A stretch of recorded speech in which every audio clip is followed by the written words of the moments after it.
we can achieve much together. Hello and welcome to a 20-turn starting guide to playing as Teclis, who leads the Order of Loremasters. We're going to get 2 big quests done and Confederate Tyrion. We're playing on very hard. Let's go. First thing we're going to do is retreat to our city, pop the Loremaster into our army, recruit 3 archers from local and 3 from global. We can also demolish the recruitment building. Turn 2, recruit 3 more archers from local, build the noble building, and research archery prowess. Turn 3, from the water, we'll attack Fuming Serpent. I like to auto here since the Lord was outside the settlement and I don't want him running away with a bunch of units.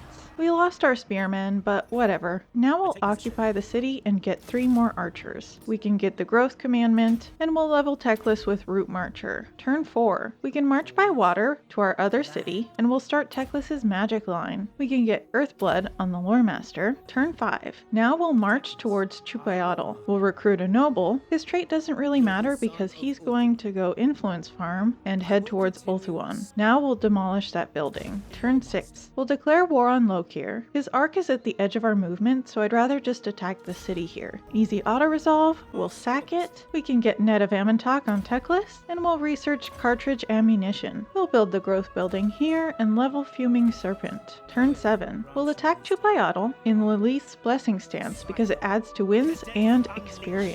We can auto here and sack again, which granted us the Scroll of Hoeth. We'll get even more growth in the Star Tower. Now we can encamp to replenish here. Teclis will finish Net of Amantok, and the Loremaster will finish Earthblood. Turn 8, we'll attack again in Lilith's Blessing Stance, but this time we have to fight manually because there's an army. We do want to watch out for the Black Arc abilities, but we should be just fine here. I like to send the Eagle in to distract and slow down and waste some of the archer ammo, while the artillery uses multi-shot to whittle down the enemy, especially if they're in blobs. Teclis can overcast Net of Amantok to slow the enemy and shoot fire if he wishes, and the archers will do most of the damage. When the battle's over, the Loremaster can help heal the Eagle, and we can see about running down the Lord for some extra money. We'll sack again, and at this point we can start to get some trade routes with some of the Order factions. Now Teclis can get Chain Lightning, and we'll work up the melee line on the Loremaster. Turn 9, we'll sack Chupayatl again. We see an army approaching our home island, so we'll head that direction. We'll get Sublime Focus on Teclis, and we are planning on saving Fuming Serpent, so we'll get growth here. Turn 10, the Black Arc is at the edge of our movement again, so it's safer to bypass it and head straight for Fuming Serpent to defend it. We'll get more growth here. Turn 11, I don't mind the public order loss, so I go for tons of influence here. The movement looks buggy, but Teclis can finish off Lokir here. Auto is good to wipe the army since movement is a bit limited. We'll take some money and influence, and then we can pop into the city for replenishment. This noble finally met Tyrion, so here begins our quest to confederate him. We'll start with a trade agreement, and then get some trade agreements with the other elves while we're here. Turn 12, this admiral loves to be right on the edge of our range, so we'll ignore him and go back to Chupayatl at full speed. This noble will start to secure influence on Grom, which will help relations with Tyrion and Eltharion, so he'll work up his specialist skill. We can research Spear Wall. Turn 13, we'll attack Chupayatl again, and we can occupy it, which got us Invocation of Isha, which we need for one of Teclis's quests. So we'll pop that. We can merge some units and then re-recruit 3 more for extra strength. We've got plenty of money, and gifts to Tyrion are really cheap right now, so we'll offer him several small gifts. And we'll also push influence on him, but leave us with about 40 influence in case we need a good lord or hero. So now our relations are going way up and we'll be able to confederate him soon. Teclis can get Greater Arcane Conduit. I don't think a defensive alliance is good here because lizards hate Marcus, so we'll deny that.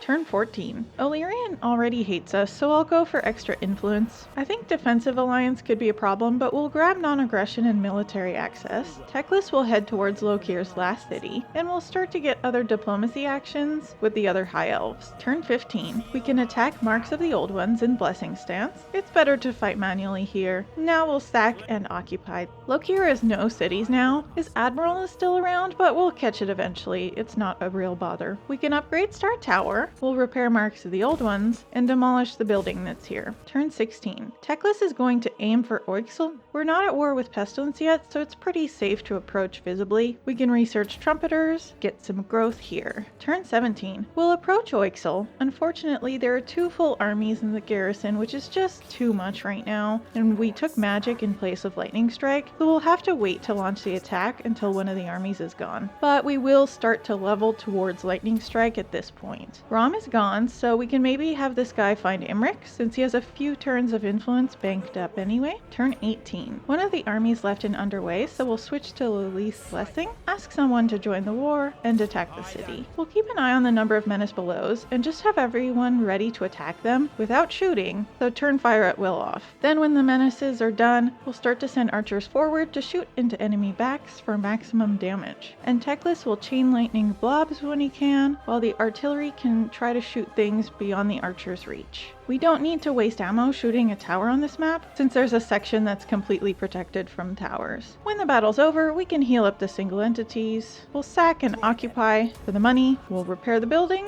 and build growth. And now we'll have a rebellion in this province, but we're right here to handle it. Turn 19. We'll attack this army in Blessing stance. I like to fight manually for the experience here. This unlocked Moonstaff of Lilith, so it seems like regrowth is a good option right now. We can finish off the rebel army, and now we're gonna save money to trigger the Sword of Teclis quest. And Teclis is still headed towards lightning strike at this point. We can't save this, but it'll slow scroll down if he occupies. Turn 20. We can attack Mangrove Coast and occupy it. We can research naval discipline. We can upgrade our port and start to get the mage building. Despite all our gifts, relations are going down with Tyrion at this point, so it's now or never to confederate him. We'll offer up all of our money. You can micro this as much as you feel is necessary to save some of your money, but there we have it. Confederation of Etain. We'll want to take the expensive stuff out of Tyrion's army and delete the armies we don't need, and we'll just keep archers with Tyrion, and then we'll put a mage into this army later. We can demolish buildings we don't need, favoring money and growth. Confederation unlocked 2 quest battles for us, so we'll play those, starting with the Sword of Teclis. I see the Witch King's armies, but not Malekith himself. They say he is scared of me, that he worries about a prophecy foretelling his doom by a magic wielder of male aspect. Perhaps he cowers on his black ark. Do not show these fallen kin mercy, for they have never shown us any. For Lilith, for the Phoenix Throne, for Ulthuan! This quest is pretty easy. You barely have to set up, leave your artillery where it is and go for a multi-shot, have the heroes block the choke point, and archers can stand behind it. The archers can focus single units while Teclis and the artillery focus on groups. Then heal our single entities when the battle's over. Very easy win. Since we're immediately fighting again, we'll take the replenishment, but I prefer money here if you're gonna wait a turn to fight the next quest battle. But I will show you the War Crown of Safri quest. It is a bit rough because it's an ambush. Steel yourselves, my kin. For now we fight not just to reclaim the war crown for the honor of Safari, but to vanquish the children of the Horned God. They will come at us mercilessly, but know that every Skaven is a coward. They are only emboldened in numbers, and so we must cut them down. The creatures that remain will become ever more craven. Let me deal with the bat. It has slain 2 creatures of Ulthuan, and they must be avenged! Just let your artillery stop and shoot multi-shot, and then set your archers all around it. Then use Teclis, the Loremaster, and the Eagle to distract while the archers shoot and Teclis does magic damage. Apparently I scared the AI enough that they don't want to come at us, so we can reposition a bit. I wasn't very familiar with this battle and wasn't expecting reinforcements on the right, so you could probably just stick with the original sort of area while you wait for those. The Skaven AI just got totally scared by what I was doing and wasn't charging at me at all, so I managed to win with the time running out. I eventually would have won anyway, I think, but there you go, still a victory. And now we have the War Crown of Safari. And at this point we have Lightning Strike, so Potion of Charoi feels good. Next, now that we have money again, we want to try to get Alariel next, so we'll give her gifts. We do have public order problems, and Skrulk is still around, but we're in great shape here. If we can lure Skrulk out into the open, Teclis can wreck his army. So that's it for my 20-turn guide to Confederating Tyrion and completing 2 of Teclis's quests. If you want to see more Total Warhammer guides, click the playlist here, and be sure to subscribe and hit that notification bell so you'll get news of all my new videos. And when I show this game off live,